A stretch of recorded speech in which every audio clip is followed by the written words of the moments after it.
N'hésitez pas à liker la vidéo si elle vous plaît et si vous êtes nouveau sur la chaîne, n'oubliez pas de vous abonner et d'activer la notification pour ne rater aucune de nos prochaines vidéos. On commence. Alors, selon moi, en fait, l'apiculture, c'est l'art d'élever et de gérer les abeilles afin d'obtenir les différents produits qui sont déjà le plus connu, le miel. Nous avons la cire, nous avons la propolis, nous avons la gelée royale, nous avons le pollen et enfin nous avons le venin d'abeille.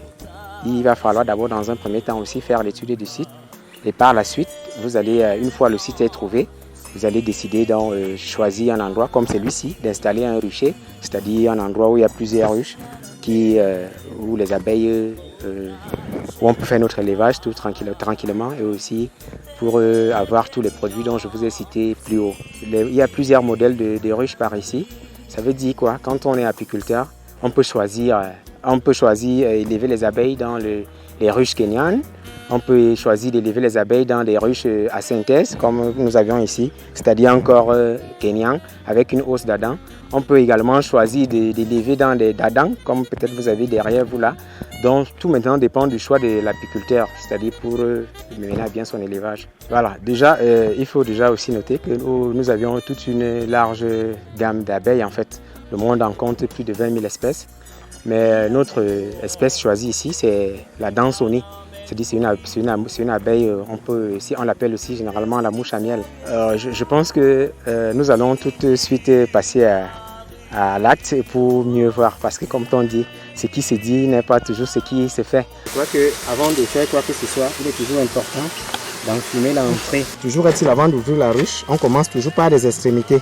C'est-à-dire, oui, enfumer.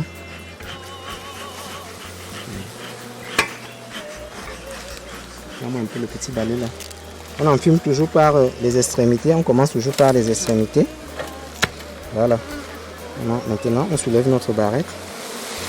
On rend compte que les abeilles sont plutôt en train de commencer à stocker du miel par ici. Donc, on va toujours balayer nos abeilles à l'aide d'un balai. C'est un balai bio, hein, il est naturel, c'est-à-dire avec les feuilles de palmier.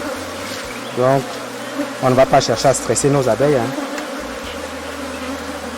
On les caresse. Oui, on les caresse, il faut les caresser. C'est très important.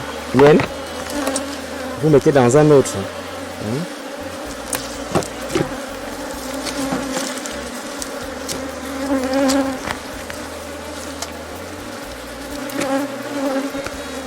Une partie des rayons d'ici qui n'a pas de miel.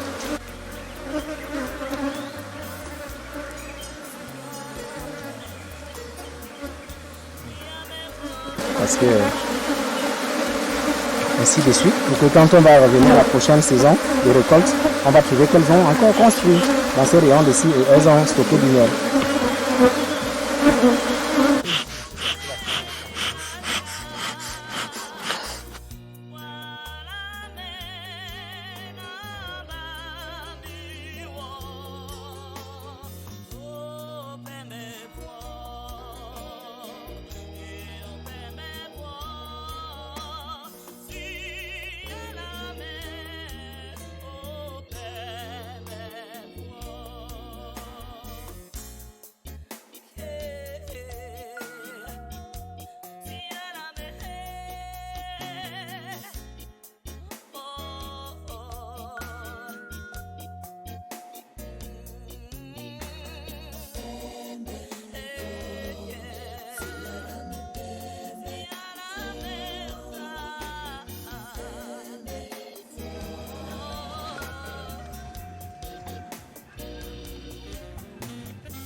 Voilà, nous procédons, déjà le pressoir à miel que vous voyez, c'est le plus miniaturisé que j'ai.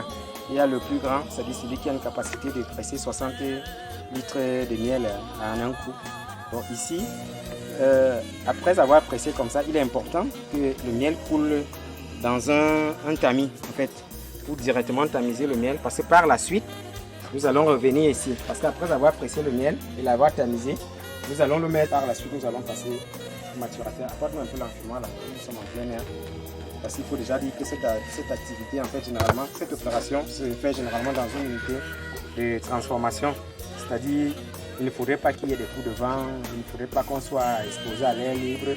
Parce que déjà, en faisant comme on fait là, vous allez voir quelques abeilles venir nous déranger parce que...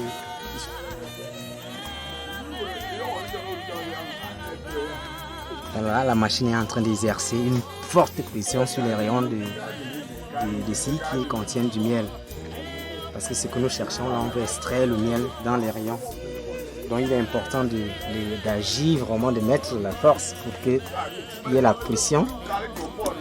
Pour que notre miel puisse bien se presser. Maintenant, quand on a fini de presser, il est important parce qu'il y a ce qu'on appelle dans le jargon apicole le maturateur.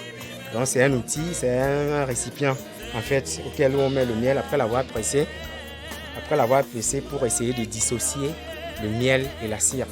Pourquoi dissocier? Pendant notre pressage, il y a une forte pression. Il faut déjà noter ici que la cire est une graisse. Donc quand le pressoir agit la pression sur les rayons de cire, la cire a tendance à se mélanger avec du miel. Donc après avoir pressé le miel, il est souvent important de venir le mettre dans un maturateur pour essayer de faire une dissociation, c'est-à-dire entre le miel et la cire qui s'est fondue pendant qu'on pressait. Donc, et après un bon moment, parce que le maturateur, lui, on met le miel, après avoir mis le miel, on laisse un moment, c'est-à-dire pour que la dissociation soit faite entre la cire et le miel. C'est-à-dire la cire va rester en dessous, et en dessous, on a du miel. Et bien après, comme toujours est-il, on ne va pas consommer notre miel dans le maturateur. Il est au préalable, nous avions déjà apporté des pots. Donc c'est dans ces pots, c'est-à-dire des pots en verre, puisqu'il est très recommandé de mettre du miel dans du verre. Donc on va tout de suite vous montrer comment ça se passe après l'avoir maturé ici. Nous allons ouvrir notre robinet. On va laisser couler le miel dans notre pot.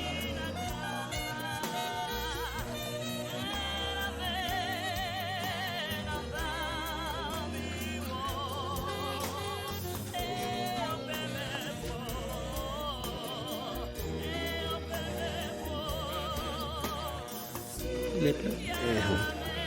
Donc je crois que ça va. Le pot est plein. Nous le fermons. Puis là, on met des scellés, on envoie ça au marché. Et prêt à consommer. Un miel de forêt.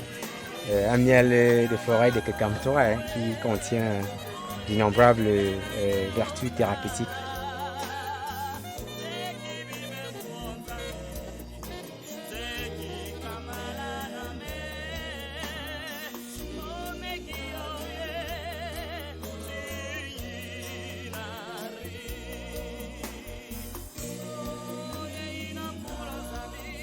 N'hésitez pas à liker la vidéo si elle vous plaît et si vous êtes nouveau sur la chaîne, n'oubliez pas de vous abonner et d'activer la notification pour ne rater aucune de nos prochaines vidéos.